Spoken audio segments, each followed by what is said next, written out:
Hey hello, balik lagi di channel Spoiler Moon dan kita akan lanjutkan lagi kisah hidup Fang Yuan. Di part sebelumnya, Fang Yuan sudah keluar dari surga Paus Naga Biru dan kemudian pengadilan surgawi sudah bersiap untuk mengadakan konferensi jalur penyempurnaan, di mana itu adalah tanda dimulainya persiapan untuk memulihkan Gu Nasib. Dinding regional akan segera runtuh dan perang 5 wilayah akan segera dimulai.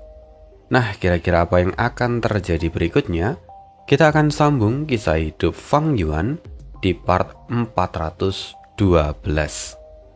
Saat ini, di pengadilan surgawi, tepatnya di ruang diskusi, para immortal pengadilan surgawi berkumpul.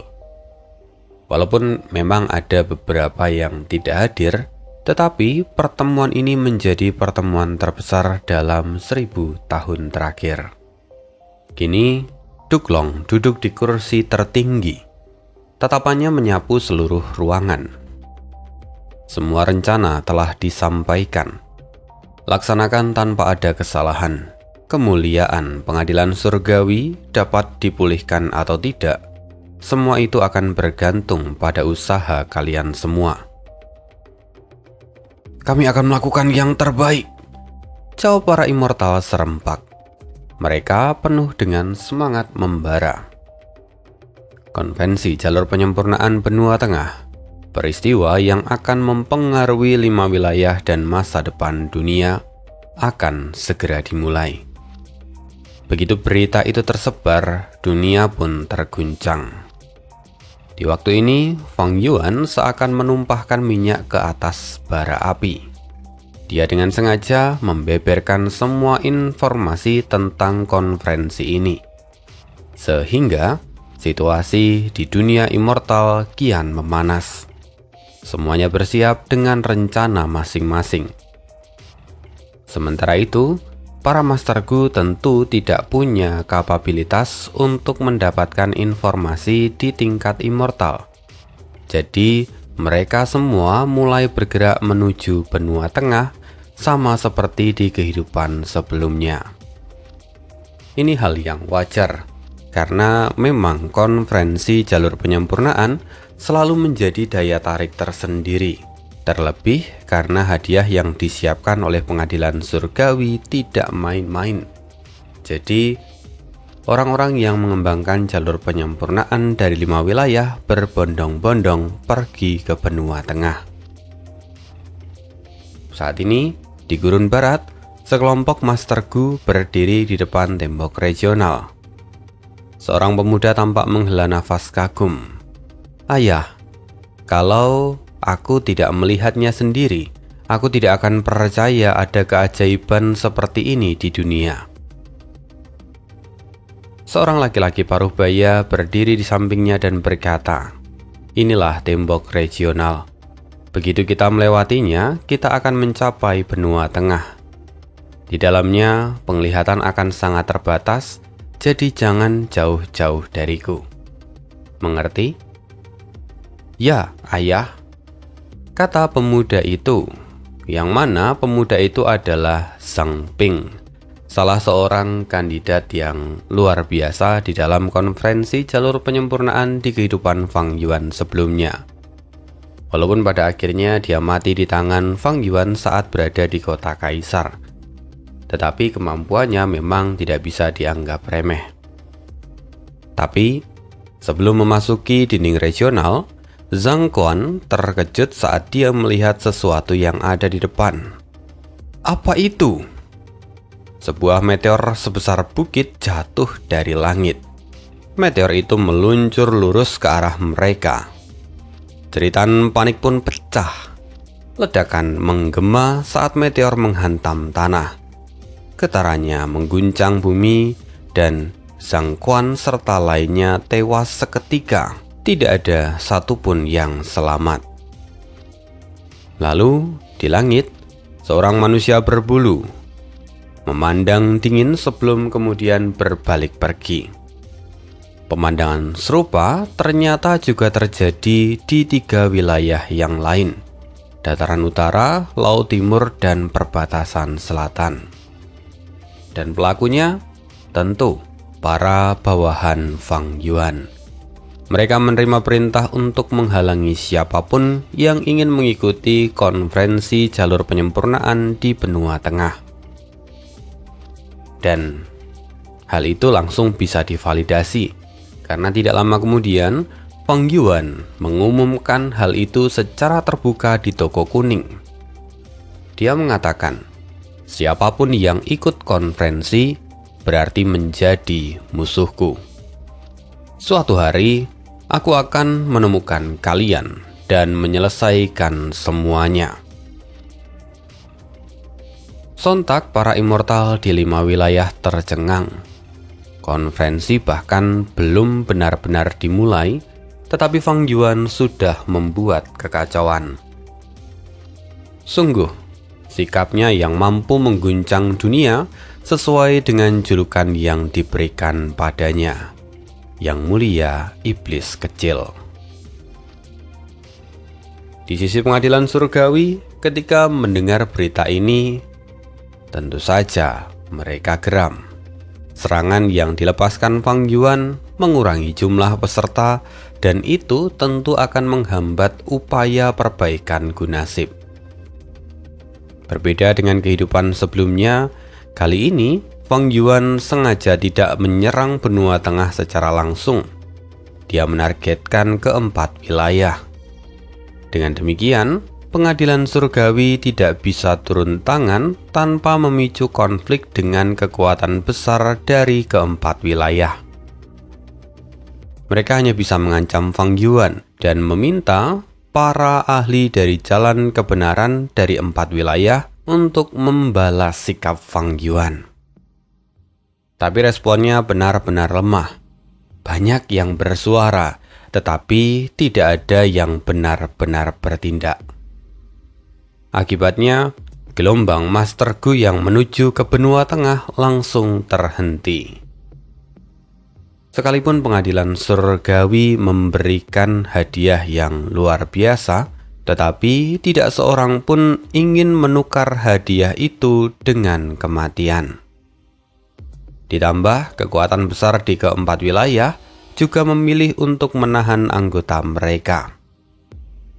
Akibatnya, konferensi kali ini jauh lebih sepi daripada kehidupan Fang Yuan sebelumnya ataupun daripada konferensi-konferensi sebelumnya. Tapi ini belum cukup. Setelah itu, target Fang Yuan pun mulai berubah. Di salah satu sekte kecil yang ada di benua tengah, tempat itu sering digunakan untuk pendaftaran dan seleksi dalam konferensi jalur penyempurnaan. Di antara kerumunan ada Luo Sheng. Dia adalah salah satu peserta yang bakatnya cukup diakui. Nah, Luo Sheng sendiri adalah orang yang cukup kompetitif. Dia sangat senang kalau bakatnya diakui, maka kemudian dia sering melawan orang-orang hebat. Konvensi ini menjadi salah satu jalan baginya untuk mengembangkan namanya. Namun, dalam konvensi kali ini, wajahnya tampak kurang bersemangat. Karena biasanya konferensi jalur penyempurnaan itu penuh sesak oleh orang-orang dari 5 wilayah. Tapi sekarang, tidak ada satupun orang-orang yang berasal dari ke-4 wilayah yang terlihat. Di sana, hanyalah kerumunan orang dari benua tengah. Melihat itu, dia cukup kecewa dan bahkan berniat untuk meninggalkan tempat itu. Tapi tiba-tiba, ledakan menggema dari arah aula. Seekor binatang tahun abadi jatuh dari langit dan menghancurkan seluruh aula itu. Dalam sekejap, para jenius yang telah berkumpul semuanya hancur menjadi bubur. Di langit, terlihat sosok Baining yang berdiri dengan tenang. Dia lalu melepaskan binatang tahun abadi yang lain dan meratakan seluruh kota itu. Kalau sebelumnya Fang Yuan mengirim para immortal dari varian manusia di ke-4 wilayah, kini Fang Yuan juga mengerahkan anggota inti dari Sekte Bayangan untuk menyusup ke benua tengah dan menghancurkan titik-titik pendaftaran. Karena itu, kini pertumpahan darah pun meluas di seluruh benua tengah. Setelah mengetahui berita ini, Pengadilan Surgawi kemudian segera menyebarkan informasi tentangnya. Reaksi beragam pun muncul, takut, marah, ragu, dan juga tekad muncul di hati semua orang. Fang Yuan memahami langkah Pengadilan Surgawi dengan jelas. Dia tahu bahwa Pengadilan Surgawi sedang mengumpulkan kemarahan dan kemauan dari manusia untuk menggunakan gerakan pembunuh jalur manusia. Oleh karena itu, Fang Yuan segera memerintahkan para bawahannya untuk berhenti. Pengadilan Surgawi kini telah bersiap untuk memberikan balasan. Namun ketika mereka bergerak, semua jejak bawahan Fang Yuan telah lenyap. Di kehidupan sebelumnya, Fang Yuan terpaksa bersembunyi setelah ditandai oleh metode deduksi berisi Wei. Tapi kali ini sungguh berbeda. Sejak awal dia masih bersembunyi. Dia membiarkan bawahannya untuk menimbulkan kekacauan. Karena tidak semua orang mampu menahan deduksi jalur kebijaksanaan seperti dirinya, sehingga Fang Yuan menarik pasukannya setelah kerusakan menjadi cukup besar. Konferensi baru saja dimulai. Pertempuran sesungguhnya belum tiba. Dan bagi Fang Yuan, semua ini hanyalah langkah pembuka. Oleh karena itu, konferensi jalur penyempurnaan benua tengah masih terus berlanjut. Kelompok Fang Yuan sendiri menghilang tanpa jejak. Kekuatan super dari 4 wilayah kini mulai gelisah. Mereka terus mengeluh, berharap supaya Fang Yuan kembali memimpin serangan. Namun sosok yang selama ini menentang Pengadilan Surgawi itu justru lenyap tak bersisa. Dia bersembunyi tanpa jejak. Seiring berjalannya waktu, kebencian perlahan tumbuh. Mereka hanya bisa menyaksikan konferensi terus berjalan. Sementara para elit jalur penyempurnaan kini bersaing semakin sengit. Di sisi lain, jumlah lokasi pengujian di benua tengah juga menyusut drastis. Setiap titik kini dijaga oleh beberapa immortal yang diatur langsung oleh Pengadilan Surgawi. Dan di situasi ini, Fang Yuan pada akhirnya kembali bergerak. Perintah baru dikeluarkan. Para immortal di bawah komandonya, termasuk Bai Ningping, Ping Yuan, serta para immortal dari Gua Surga Bencana Binatang, serentak bergerak bersama. Di pegunungan Xuanwu, benua tengah, seorang immortal dari Sekte Afinitas Roh berseru sebelum pergi. Bai Ningping, kejahatanmu sudah terlalu banyak. Pembalasan pasti akan segera datang padamu. Bai Ning mendengus. Lari wanita itu cepat sekali. Pegunungan Xuanwu sendiri adalah titik sumber daya raksasa milik Sekte Afinitas Roh. Wilayahnya luas dan kaya material abadi. Bai Ning tidak membuang waktu, dan setelah wanita itu pergi, penjarahan pun dimulai. Sementara itu, di lembah penjara, pantai Sungai Merah, semuanya juga dijarah. Semua material abadi di sana disapu bersih tanpa sisa. Bahkan akar pun tidak dibiarkan tinggal. Sebelumnya, Fang Yuan memang menahan diri. Tapi sekarang, saat dia mulai bergerak, seluruh pasukannya dikerahkan, termasuk para manusia berbulu. Mereka memang tidak menyerang lokasi konferensi yang dijaga ketat. Sebaliknya, mereka menargetkan titik sumber daya dengan pertahanan yang relatif lemah. Setiap serangan dilakukan dengan efisien, masuk, menjarah, dan menghancurkan. Tidak ada apapun yang dibiarkan tersisa. Sehingga dalam waktu singkat, seluruh benua tengah dilanda kekacauan. Sumber daya dijarah dan dihancurkan tanpa ampun. Dan yang paling penting, setiap keberhasilan itu dipublikasikan langsung oleh Fang Yuan di toko kuning. Dunia pun gempar. Mereka bertanya-tanya bagaimana bisa Fang Yuan punya begitu banyak bawahan. Bahkan jumlah immortal yang dia miliki telah melampaui kekuatan super biasa. Beberapa orang bahkan ketakutan. Mereka berpikir bahwa Fang Yuan masih menyembunyikan kartu truf di balik telapak tangannya. Seluruh perasaan campur aduk. Ya iri, ya marah, ya takut, tapi juga ada rasa kagum yang bercampur menjadi satu. Bahkan yang terlemah di bawah Fang Yuan bisa berhasil.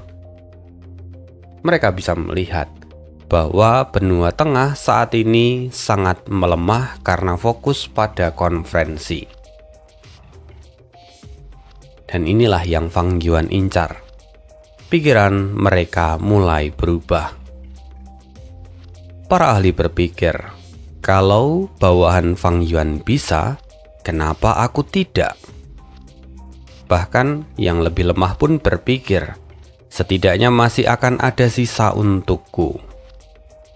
Dan karena pemikiran-pemikiran itu, tak lama kemudian para immortal dari keempat wilayah tidak lagi menahan diri, terutama para kultivator jalan iblis dan kultivator tunggal. Mereka ikut menyerbu benua tengah. Kedamaian di benua tengah runtuh dalam sekejap. Semua berita itu tentu diterima oleh Peri Ziwei. Wajahnya menjadi gelap. Setiap laporan yang masuk berisi tentang penjarahan. Amarahnya benar-benar memuncak. Fang Yuan sialan! Dia menggertakkan gigi dan niat membunuhnya pun tak lagi disembunyikan. Fang Yuan memang membuat Peri Ziwei marah besar. Namun, sebenarnya yang membuat Peri Ziwei semakin marah adalah fakta bahwa dia benar-benar tidak berdaya saat ini. Tidak banyak yang bisa dia lakukan. Wilayah benua tengah sangatlah luas, sementara jumlah immortal mereka benar-benar terbatas.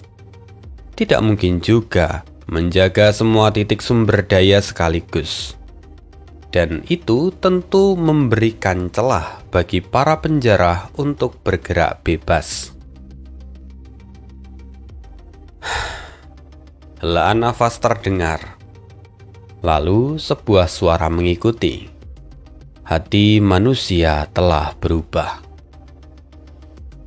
Kata-kata itu diucapkan oleh Qin Dingling.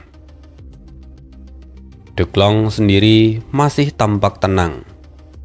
Dia lalu berkata, pengorbanan selalu diperlukan. Fokus kita tetap pada konferensi jalur penyempurnaan. Material-material itu bisa kita relakan. Dan setelah Gunasip diperbaiki, mereka akan membayar 10.000 kali lipat. Ketika Duklong memberikan statement, semua orang seketika mengikutinya. Kini mereka tidak lagi merisaukan penjarahan yang terjadi di seluruh benua tengah. Tapi semua ini sungguh bisa terjadi karena Fang Yuan benar-benar memilih waktu yang tepat. Saat konferensi dimulai, pengadilan surgawi memusatkan pertahanan pada lokasi penyempurnaan Gu. Para elit tidak boleh terganggu. Itulah prioritas utama mereka. Dan Fang Yuan menggunakan celah itu dengan sempurna. Targetnya pun dipilih dengan cermat. Pegunungan Xuanwu terlalu luas untuk dijaga sepenuhnya. Lembah, penjara, dan pantai Sungai Merah sudah pernah dijarah di kehidupan sebelumnya. Sehingga Fang Yuan memahami tata letak dan kelemahannya. Perencanaan Fang Yuan benar-benar matang, lalu disusul dengan eksekusi yang cepat. Hasilnya, tingkat keberhasilan Fang Yuan benar-benar menakutkan. Oleh karena itu, keuntungan besar yang diperoleh Fang Yuan lalu memancing lebih banyak immortal untuk ikut serta dalam penjarahan. Akhirnya, pertempuran meletus di mana-mana. Jika ada satu titik yang terlalu sulit untuk ditaklukkan, maka mereka akan mundur, mencari target yang lain. Lagi pula benua tengah memiliki terlalu banyak sumber daya. Tidak perlu terpaku pada satu tempat saja. Dan karena itu, banyak immortal dari keempat wilayah yang memperoleh hasil tangkapan yang sangat besar. Benua tengah kini benar-benar jatuh dalam kekacauan. Di pengadilan surgawi, waktu benar-benar terasa berjalan lambat bagi Peri Ziwei. Di tengah suasana yang begitu menyebalkan itu, Zheng Yuan bicara. Keinginan manusia telah mencukupi. Kita bisa menggunakan gerakan pembunuh jalan manusia. Peri Ziwei seketika tersenyum dan langsung menyetujuinya. Zheng Yuan lalu berdiri, auranya membesar dan meledak dari tubuhnya. Gerakan pembunuh abadi, hati manusia bersatu. Keinginan manusia pun langsung terkuras habis dalam sekejap. Pada saat yang sama, seluruh penduduk benua tengah, baik itu immortal, Master Gu maupun manusia biasa, langsung diselimuti oleh cahaya samar. Dan ada satu perubahan besar. Hati mereka kini saling terhubung. Mereka bisa merasakan emosi satu sama lain, ketakutan, kesedihan, kebencian, dan juga harapan. Ikatan yang sebelumnya belum pernah terjalin di sepanjang sejarah, kini telah mereka rasakan. Tapi fenomena ini sebenarnya ya sama dengan kehidupan Fang Yuan sebelumnya. Efeknya sendiri langsung terasa. Seorang kultivator tersembunyi berhasil ditemukan, lalu dibunuh. Sementara yang tidak bermusuhan diminta untuk pergi, meninggalkan benua tengah. Melihat kondisi ini, Shen Sang kemudian berkomunikasi dengan Fang Yuan lewat toko kuning. Gerakan ini sungguh luar biasa, katanya. Fang Yuan pun lalu bertanya, bisakah kita menahannya? Shen Sang menjawab, cara termudah adalah menghancurkan keinginan manusia. Tetapi itu kemungkinan besar disimpan di pengadilan surgawi. Fang Yuan bertanya, adakah alternatif lain? Shen Sang berkata, bongkar langsung gerakan pembunuhnya. Itu adalah yang paling masuk akal tetapi sulit dan butuh waktu. Fang Yuan memikirkan dua kemungkinan ini. Dia tetap tenang dan memilih untuk menunggu. Sementara itu, Wu Yong juga memimpin aliansi perbatasan selatan menuju Gunung Kaki Berbulu.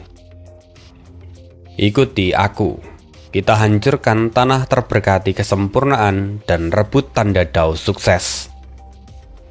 Semangat para immortal pun membara. Mereka lalu mulai menyerang Gunung Kaki Berbulu. Lagi-lagi berita ini sampai ke pengadilan surgawi dan membuat Peri Ziwei geram. Di tempat lain, setelah mendengar berita ini, Fang Yuan tersenyum tipis. Dia bergumam, akhirnya dia bergerak. Kondisi ini ya mirip dengan kehidupan sebelumnya, di mana Wu Yong bersama dengan aliansi perbatasan selatan menyerang Gunung Kaki Berbulu. Inilah yang Fang Yuan tunggu. Dia dalam sekejap menghilang dan muncul di Gunung Yitian. Kapal perang ribuan tahun kini melayang tinggi di langit. Fang Yuan menatap formasi di hadapannya sambil tersenyum tipis. Dia kini kembali ke Gunung Yitian. Tujuannya adalah untuk mengambil semua alam mimpi yang masih tersisa di sana. Lagi-lagi waktu yang dipilih Fang Yuan benar-benar sempurna. Pertama, Wuyong telah memimpin para aliansi perbatasan selatan menyusup ke benua tengah, sehingga perbatasan selatan berada pada titik terlemahnya. Kedua, pertempuran besar baru saja dimulai. Ini mungkin kesempatan terakhir bagi Fang Yuan untuk bisa bergerak bebas. Dalam pikirannya, Fang Yuan bergumam, berbeda dengan kehidupan sebelumnya. Kali ini akulah yang memegang inisiatif. Setelah dilahirkan kembali, aku telah berulang kali mengalahkan pengadilan surgawi. Tapi rahasia kelahiran kembaliku sudah diketahui semua pihak. Mereka pasti telah menyiapkan cara untuk menghadapinya. Tatapan Fang Yuan menjadi dalam. Pengaturan mereka pasti berbeda dengan sebelumnya. Aku harus membiarkan para immortal dari keempat wilayah menyerang lebih dulu. Sementara aku akan mengamati metode baru mereka. Dia memahami situasi dengan sangat jelas. Keunggulan dari kelahiran kembali kini telah mendekati batasnya. Ingatan masa lalu tidak akan lagi bisa diandalkan saat Fang Yuan menghadapi kekuatan sebesar pengadilan surgawi. Bagaimanapun, mereka tidak mungkin tetap stagnan. Jika Fang Yuan memimpin serangan sebagai pelopor, dia mungkin akan terjerat dalam pertempuran tanpa akhir. Bahkan, dia juga sangat beresiko gugur di tengah jalan. Tak bisa dipungkiri, fondasi pengadilan surgawi terlalu dalam. Dia tidak bisa memastikan bahwa semua metode mereka telah terungkap dalam ingatan masa lalunya. Karena itu, Fang Yuan hanya bisa berhati-hati. Lalu, kembali ke formasi yang ada di depannya. Fang Yuan kemudian menggunakan gerakan pembunuh hujan formasi penyempurnaan. Hujan perlahan turun, meresap ke dalam formasi. Sementara itu, di dalam formasi, para immortal yang bertahan langsung panik. Formasi itu tak mampu menahan gerakan Fang Yuan. Bagian pinggirnya kini bahkan telah disempurnakan oleh Fang Yuan. Meskipun formasi ini dibuat oleh Chikuyo, tapi Fang Yuan telah menukar alam mimpi dengannya di masa lalu, sehingga Fang Yuan pun memperoleh banyak informasi penting. Dengan pencapaiannya di jalur formasi dan jalur kebijaksanaan, ditambah juga dengan hujan formasi penyempurnaan, struktur ini bukan lagi ancaman bagi Fang Yuan. Para immortal di dalam panik. Iblis Fang Yuan tidak menyerang benua tengah. Dia justru kembali ke perbatasan selatan. Apa yang harus kita lakukan? Minta bantuan. Minta bantuan kepada siapa? Semua peringkat 8 sudah pergi bersama dengan Tuan Wuyong. Para immortal perbatasan selatan berdiskusi di tengah kepanikan. Tak ada satupun dari mereka yang berani keluar menghadapi Fang Yuan. Tanpa bantuan, mereka hanya bisa mengandalkan formasi dan mencoba melakukan perubahan. Formasi pun terus bertransformasi. Kecepatan Fang Yuan dalam penyempurnakannya pun kini mulai melambat. Tapi justru karena itu Fang Yuan semakin puas. Semakin kompleks perubahan yang terjadi, semakin dalam ia bisa memahami inti dari formasi itu. Dengan bantuan cahaya kebijaksanaan, semua rahasia itu terbuka satu persatu.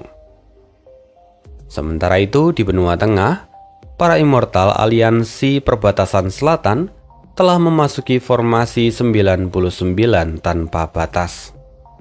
Dan di sana Wuyong serta yang lain akhirnya mendapatkan kabar dari perbatasan selatan. Semua immortal panik. Bahkan ada yang menyebut Fang Yuan itu bodoh karena tidak memahami gambaran besar di lapangan. Para immortal perbatasan selatan kini benar-benar dipenuhi amarah.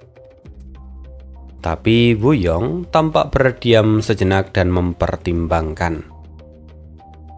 Lalu setelah itu, dia kemudian berkata, "Justru sebaliknya. Fang Yuan adalah orang yang sangat memahami situasi saat ini." Bade mengernyit dan berkata, "Apa maksud Tuan Wuyong?" Wuyong tersenyum tipis dan berkata, "Jika dia tidak memahami situasi saat ini, dia pasti sudah menyerang sejak lama. Tapi dia sengaja menunggu sampai kita semua pergi ke benua tengah." Wuyong berhenti sejenak dan melanjutkan, "Mungkin saja dia memang ingin menjadikan kita sebagai umpan." Seseorang dengan penuh amarah berseru, "Sialan, lalu bukankah itu artinya kita sedang dikorbankan?" Wuyong perlahan menggelengkan kepala dan berkata, "Tidak juga. Kalau sampai Gunasip dipulihkan sepenuhnya, ancamannya akan jauh lebih besar daripada Fang Yuan. Kita tidak punya pilihan selain menyerang mereka. Ini semua juga demi kita." Tatapan Wuyong menyapu seluruh tempat itu. Matanya setajam kilat. "Sebelum kita berangkat, aku sudah memperingatkan kalian semua. Entah itu keluarga, wilayah, ataupun kepentingan pribadi. Semuanya tidak berarti dibandingkan dengan gambaran besar yang ada. Jika pengadilan surgawi sampai menguasai Gunasip, maka kita semua akan kehilangan masa depan kita." Sekali lagi Wuyong berkata dengan ketegasan, "Ini perintahku. Semua immortal yang bertahan di dalam formasi harus mundur. Jangan lakukan pengorbanan yang sia-sia. Bahkan jika markas klan Bu hancur, aku tidak akan menarik kembali keputusan ini." Tekadnya mengguncang hati semua orang yang ada di sana. Dan tanpa ragu, para immortal aliansi perbatasan selatan bersatu dan terus menembus lebih dalam ke formasi itu. Sementara di perbatasan selatan, setelah menerima perintah Wuyong, para immortal yang bertahan pun langsung melarikan diri. Mereka membawa sebanyak mungkin Ku Immortal dan berteleportasi pergi.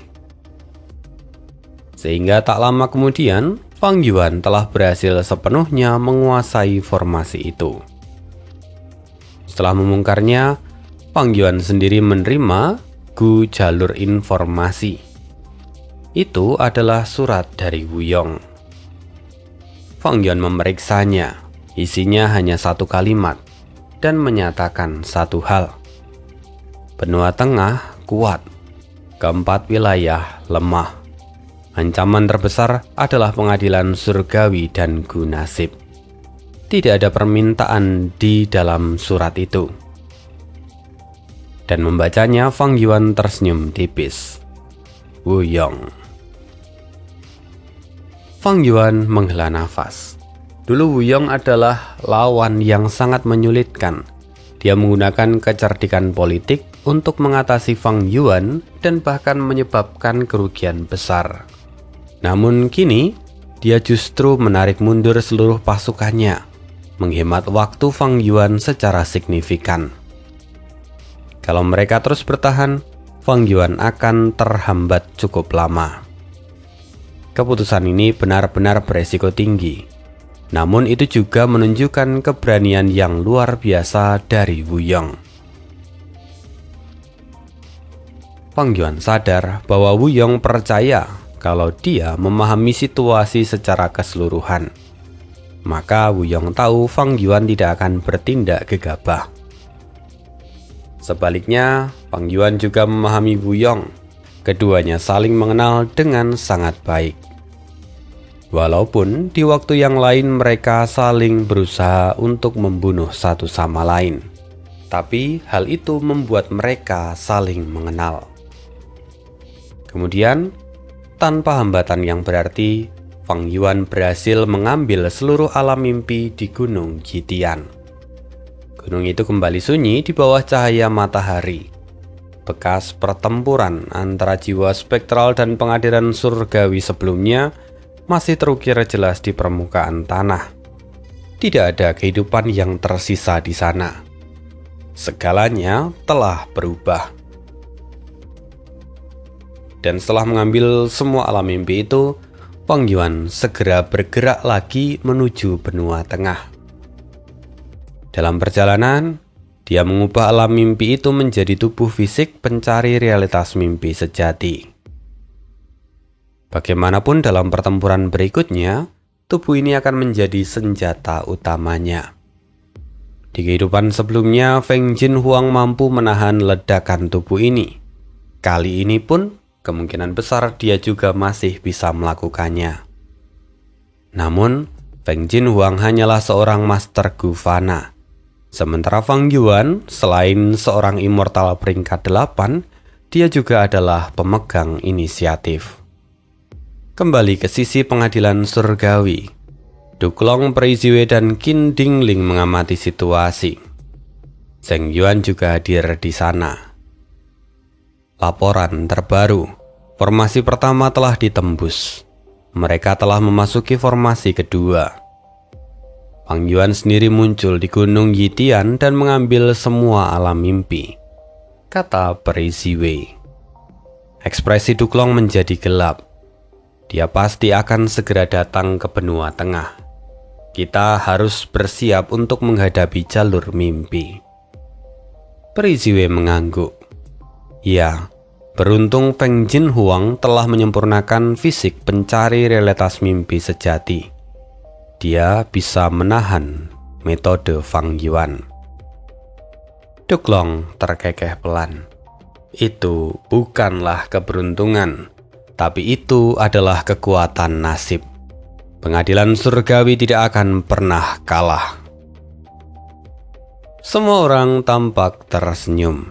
Keyakinan mereka pada nasib sungguh tidak bisa diragukan. Tapi kemudian, ekspresi Preiziwe tiba-tiba berubah. Formasi kedua juga telah ditembus. Mereka menuju yang ketiga. Secepat ini, Qin Dingling pun terkejut dan bertanya. Di dalam formasi 99 tanpa batas, kini moral para immortal melonjak tinggi. Mereka memuji Chiguyo. Sungguh sesuai dengan julukan Grandmaster jalur formasi terbaik perbatasan selatan. Hidup Tuan Chiguyo. Namun mendengar pujian itu, Chiguyo menggelengkan kepala dan berkata, "Sebenarnya, aku tidak sepenuhnya memahami formasi ini. Informasi ini sendiri berasal dari Fang Yuan." Semua orang terdiam. Dia melanjutkan dengan tenang. "Jika aku menggunakan metodeku sendiri, aku bisa menghancurkannya, tetapi dengan harga umurku." Jelas bahwa Fang Yuan telah mengalaminya sebelum ini. Dia mengetahui struktur ini dengan sangat rinci. Mendengar itu para immortal mengangguk. Mereka tidak menyadari bahwa di kehidupan sebelumnya, Chiguyo sendiri yang menjelaskan semua rahasia itu pada Fang Yuan. Kini, sebagai balasan atas keputusan Wu Yong, Fang Yuan memimpin mereka dari kejauhan. Ketika Wu Yong mengetahui situasi ini, ekspresinya pun menjadi rumit. Dia merasa bahwa Fang Yuan kini tampaknya sudah ada di benua tengah. Perlahan Wu Yong menghela nafas panjang. Kekacauan di benua tengah belum berakhir. Tak lama kemudian, cahaya pelangi tiba-tiba muncul di atas pengadilan surgawi. Cahaya itu menyilaukan, menyapu seluruh langit. Dari dalamnya, sebuah rumahku peringkat 8 melesat keluar. Altar, bencana dan keberuntungan. Kami akhirnya tiba, kata Bing Saichuan dengan semangat tinggi. Di sisi lain, di dalam pengadilan surgawi, Qin Dingling perlahan berdiri. Akhirnya mereka tiba. Kita harus memberikan sambutan yang layak. Sikapnya seakan hendak memberikan sambutan. Pada detik berikutnya, seluruh ruang bergetar. Dinding Qi tiba-tiba muncul di segala arah. Dan dinding itu langsung mengurung altar bencana dan keberuntungan. Di saat yang sama, tubuh Qin Dingling menjadi lemah dan jatuh ke lantai. Wajahnya pun tampak pucat. Dia telah mengerahkan seluruh kekuatannya untuk sedikit memodifikasi pengaturan The Great Sun dengan bantuan dari metode yang ditinggalkan oleh Yang Mulia asal primordial. Kini, Qin Dingling memaksa altar bencana dan keberuntungan masuk ke dalam wilayah dinding Qi. Dalam sekejap altar itu tertekan dari segala arah. Dia hampir tak bisa bergerak. Peri Ziwei segera membantu Qin Dingling berdiri. Senior, semua ini sungguh berkat Anda. Qin Dingling menghela nafas panjang.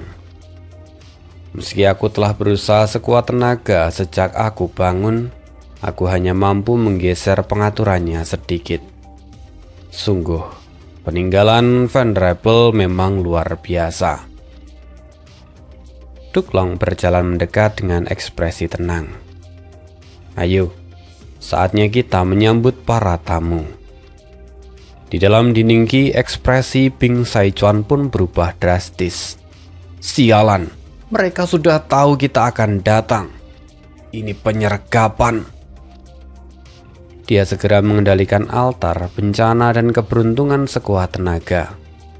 Namun, tekanan dari dinding Qi terlalu besar. Rumahku itu hanya bisa bergerak perlahan seperti siput. Lebih buruk lagi, dinding Qi memiliki kemampuan pemulihan diri. Setiap celah yang terbuka langsung tertutup lagi. Situasi pun berbalik seketika.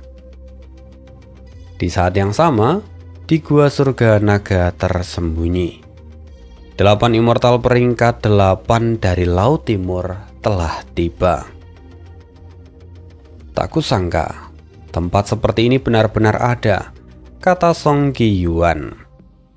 Babarong mencibir, tak ada yang benar-benar tersembunyi di dunia ini. Yang Sihe menambahkan, dulu di Sang Zeng mengamuk di benua tengah sebelum akhirnya disegel oleh Duklong di sini. Peristiwa itu sangat besar, tetapi jejaknya sengaja dihapus oleh pengadilan surgawi.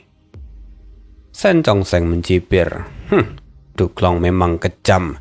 Demi pengadilan surgawi, bahkan keturunannya sendiri pun dia korbankan. 8 immortal itu berdiri mengelilingi lokasi penyegelan di Sang Zeng. Situasi ini hampir identik dengan kehidupan sebelumnya. Bedanya, di balik layar, semua ini adalah hasil rekayasa Fang Yuan. Dengan identitas leluhur Laut Qi, Fang Yuan mempengaruhi Song Qiyuan dan Hua Caiyun. Di sisi lain, dia juga menghubungi Sen Chong Seng secara langsung. Lalu 4 kultivator tunggal peringkat 8 di antara mereka sebenarnya adalah Jenderal Naga dari Istana Naga. Semuanya tunduk pada pengaturan Fang Yuan. Awalnya Fang Yuan memang tidak mengetahui lokasi dari Gua Naga tersembunyi. Namun setelah memperoleh Istana Naga, dia menemukan catatan tentang rahasia itu. Dan kini, memanfaatkan informasi itu, Fang Yuan mengerahkan semua orang ini. Tujuannya jelas, melepaskan Di Sang Zeng dan menciptakan kekacauan besar di benua tengah. Dengan begitu, pengadilan surgawi akan dipaksa mengalihkan kekuatan mereka. Para immortal Laut Timur tidak perlu bertarung secara langsung. Selain itu, Disangseng akan menyerang manusia di benua tengah, melemahkan fondasi mereka tanpa merusak reputasi para immortal Laut Timur. Sungguh itu adalah langkah yang sempurna. Di saat yang sama, di pinggiran gurun barat, tembok regional tampak tipis dan rapuh. 5 wilayah benar-benar mulai menyatu, gumam Fang Gong. Klon Fang Yuan alias Fang Dicang berdiri di sampingnya.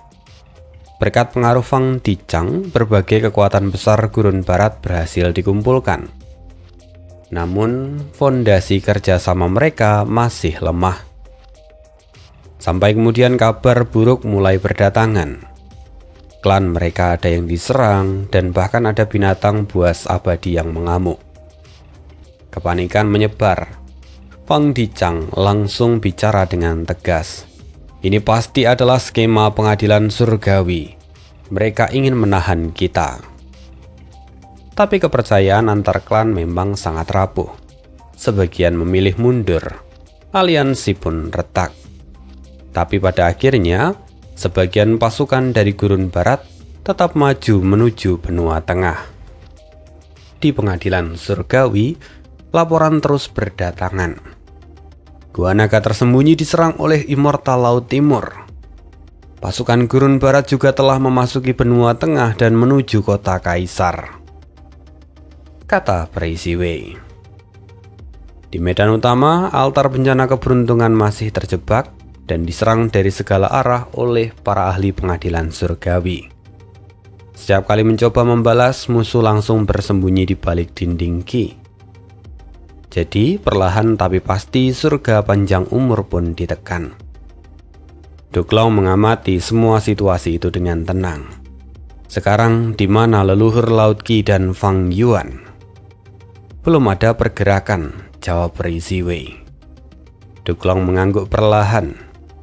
Dia tahu bahwa kedua orang itu adalah ancaman terbesar di masa ini. Lalu, Duklong berkata, "Apa rencanamu sekarang?" Praise Wei menjawab, "Kita akan mengaktifkan formasi besar untuk memaksa mereka keluar. Kita harus mengambil inisiatif." Duklong menyetujuinya, sehingga Praise Wei segera menuju inti formasi. Ia mengaktifkan formasi itu. Papan catur konstelasi bintang muncul, melayang di udara. Cahaya bintang tak terhitung jumlahnya berterbangan seperti kunang-kunang, menyatu di dalam formasi. Seketika langit di benua tengah pun berubah. Bintang-bintang muncul di siang hari. Cahaya mereka menyelimuti bumi. Fenomena itu mengguncang seluruh dunia. Fang Dicang menatap langit dengan ekspresi serius. Sementara itu di kejauhan, Fang Yuan juga telah tiba di benua tengah. Dia menatap fenomena itu dengan kerutan di keningnya. Pengadilan surgawi benar-benar telah menyiapkan sesuatu yang baru. Akhirnya, kekacauan di benua tengah benar-benar tak terhindarkan. Ada banyak sekali kepingan-kepingan puzzle di dalam part kali ini, dan ada banyak hal yang berhubungan dengan kehidupan sebelumnya. Memang sengaja aneh banyak tidak terlalu bahas yang di kehidupan sebelumnya, karena ceritanya hanya berputar-putar. Maka semoga yang part kali ini cukup bisa dipahami dan ada banyak gebrakan baru yang dibuat oleh Fang Yuan. Tapi tentu seperti tadi yang sudah disebutkan, pengadilan surgawi tidak mungkin stagnan. Mereka juga sudah membuat satu gerakan baru. Gerakan ini jelas berada di luar kenangan Fang Yuan. Dan bagaimana Fang Yuan akan mengatasinya, kita akan cari tahu kisahnya di part berikutnya. Terima kasih untuk hari ini, see you again di next video dan bye.